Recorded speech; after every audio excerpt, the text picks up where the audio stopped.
അപ്പൊ അളിയൻ കാര്യമൊന്നും അറിഞ്ഞില്ലേ? ഇല്ല. എന്നാൽ ഇനി ഞാനത് പറയാം, ആരും ഞെട്ടരുത്. ഒരു അവതാരക പെണ്ണും ഒരു ഉർവശി നടിയും ഗൾഫിൽ കാട്ടിക്കൂട്ടുന്ന വിക്രികൾ നമ്മൾ കഴിഞ്ഞ വാരഫലത്തിൽ പറഞ്ഞിരുന്നു. ഞാൻ ഓർക്കുന്നു, വല്ലാതെ ഓർക്കുന്നു. ഉർവശി നടി ചാടിയങ്ങിറങ്ങി. എന്നെ മനസ്സിലായെന്ന് തോന്നുന്നു.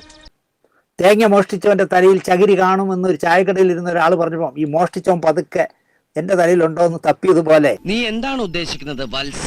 ഇത് ഞാനാണ് എന്നാണ് അവർ പറയുന്നത്. അവരെയാണ് പറഞ്ഞതെന്നാണ് പറയുന്നത്. അവതാരക കാട്ടിക്കൂട്ടുന്ന ഉടുതുണി പറച്ചെറിയൽ കഥ പോലും ഇത് എന്നെയാണ്, എന്നെ തന്നെയാണ് പറയുന്നതെന്ന് ഉർവശി നടി അറഞ്ചം പുറഞ്ചം എന്നെ ശകാരിച്ചുകൊണ്ട് പറയുന്നു. മറുപടി പറയണ്ട, അതുകൊണ്ടാണ് ഞാൻ മറുപടി പറയാതിരുന്നത്. അയ്യോ, എന്നിട്ട് എന്ത് പറ്റി? എന്നെ അപ്പൂപ്പ എന്നാണ് വിളിക്കുന്നത്. ദിനേശ്, ശാന്തിയുള്ള ദിനേശ് അപ്പൂപ്പ എന്നാണ് വിളിക്കുന്നത്. അതന്നത്തെ ചോരത്തിളപ്പിന്. പിന്നെ അത് കഴിഞ്ഞാൽ കുറെ തെറികളും. അപ്പൂപ്പനാകുന്നത് മോശം കാര്യമാണോ എന്ന് എനിക്കറിയില്ല. ഇവൾക്ക് അപ്പൂപ്പൻ ഇല്ലേ എന്ന് എനിക്കറിയില്ല. എന്തോ ഉള്ളി വെച്ച് സംസാരിക്കണ പോലെ. ഇല്ല, ഒന്നുമില്ല.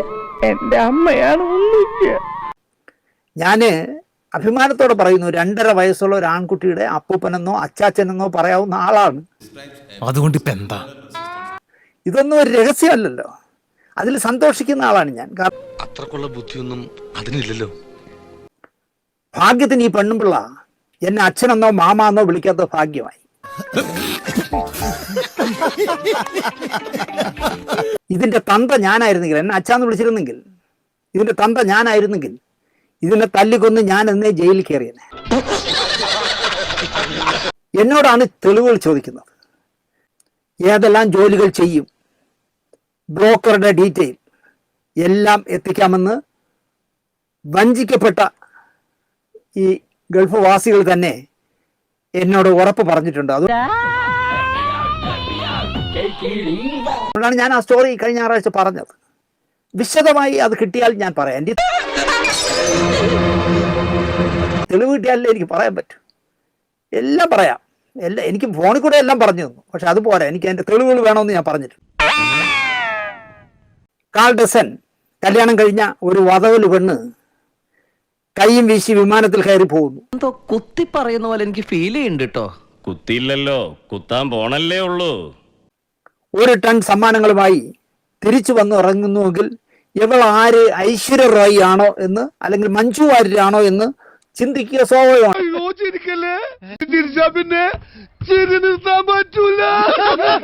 കോമൺ സെൻസ് ഉള്ളവനാണ് ചിന്തിക്കും. അങ്ങോട്ടൊരു ഉണക്ക ബാഗും കൊണ്ട് അങ്ങോട്ട് പോയിട്ട് തിരിച്ചു വരണത് കുറെ പെട്ടികളും ഒക്കെ ആയിട്ടാണ്. ഞാനൊരു വലിയ സംഭവം അല്ലേ? മനസ്സിലായില്ലേ? കണ്ടവനെ കൊണ്ട് യാചിച്ച് തെണ്ടി പറക്കി വീടും മതിലും ഒക്കെ കെട്ടി ജീവിച്ചിരുന്ന ഈ വധവല് ഇപ്പൊ പറയാണ്, നിനക്ക് എത്ര വയസ്സാടാ? മോൻ്റെ 3. നിനക്കൊരു കാറ്. നിനക്കാ? മറ്റേ വേറൊരു തള്ളക്കുണ്ടായൊരു ചെറുക്കണ്ടല്ലോ, ഒരു കാള പോലത്തെ ചെറുക്കൻ.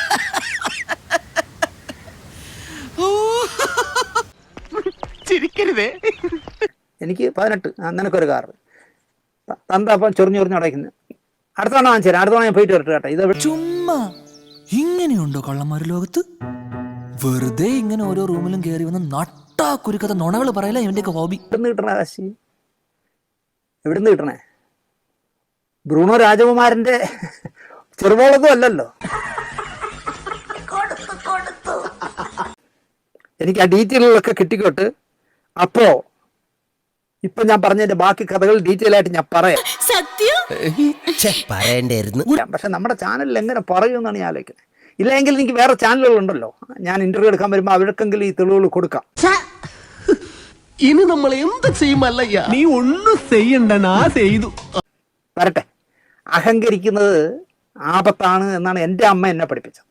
100% ഞാൻ യോജിക്കുന്നു. എന്നെ പോരിന് വിളിക്കാനൊന്നും ഈ ജമ്മ ഈ പെങ്കൊച്ചിന്, ഈ വധവല് പെണ്ണിന് ആവൂല. ചെറിയ വട കൊടുത്ത് വലിയ വട വാങ്ങിച്ചു. കാരണം അന്തസ്സായി ജീവിക്കുന്നവനാണ് ഞാൻ. ഉപ്പും പുളിയും ചോറേ ഉള്ളൂവെങ്കിലും അന്തസ്സായി ജീവിക്കുന്ന, വാടക വീട്ടിൽ ജീവിക്കുന്ന ആളാണ്.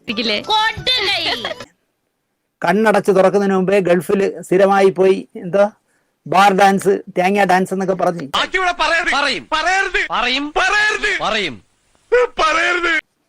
വഴിവിട്ട് പൈസ ഉണ്ടാക്കിയിട്ട് അഭിമാനത്തോടെ എന്നെ വെല്ലുവിളിക്കാണ്. കാണിടാ വിഷുലെന്ന്. ഞാൻ ആണല്ലോ. ഇതിന്റെ വിഷുവലല്ല പറഞ്ഞത്, ഞാൻ കണ്ട വിഷുവൽ ഇതിന്റെ അല്ല. ഒരു അവതാരകയാണ്. ആഴ്ച പിമ്പിരിയായപ്പോ എല്ലാം ഊരി പറിച്ചെറിഞ്ഞു. കൂടെ ഇരിക്കുന്നവരെല്ലാം കൂടെ കൈയടിച്ച് പ്രോത്സാഹിപ്പിക്കുന്നു. ഒരുത്തൻ ഒളിച്ചിരുന്ന് ഇത് മുഴുവൻ ഷൂട്ട് ചെയ്തു. ആ വീഡിയോ ആണ് ഞാൻ കണ്ടത്. ഞാൻ വിവരമില്ലാത്തവനാണെങ്കിലും സത്യം പറയൂ. അതിനെ കുറിച്ചാണ് പറഞ്ഞത്. പക്ഷെ അതിനെ ഇവള് ഏറ്റെടുത്തു. കാരണം ഇവളും ബാറിലൊക്കെ ചെന്ന് തലകുത്തി മറിയല്ലേ. അത് വല്ലതും ഉണ്ടെങ്കിൽ കുഴപ്പമില്ലായിരുന്നു. നേരെ ചൊവ്വയൊക്കെ ഇരിക്കുന്ന വല്ലതും ഒക്കെ ഉണ്ടെങ്കിൽ കുഴപ്പമില്ലായിരുന്നു. ഈ വധവിലിനെയൊക്കെ മറുപടി പറയേണ്ടി വരുന്നതാണ് എന്റെ ഗതികേട്. നിന്റെ വയറ് നിറഞ്ഞോന്ന് എനിക്കറിയില്ല. എന്റെ വായിലെ വെള്ളം പറ്റിയതുകൊണ്ട് ഇപ്പൊ ഞാൻ തൽക്കാലത്തേക്ക് നിർത്ത. പോട്ടട പാട്ടിയുടെ തേണ്ടിയുടെ മോനെ പട്ടിച്ചെന്റെ ഫെർണാണ്ടോ.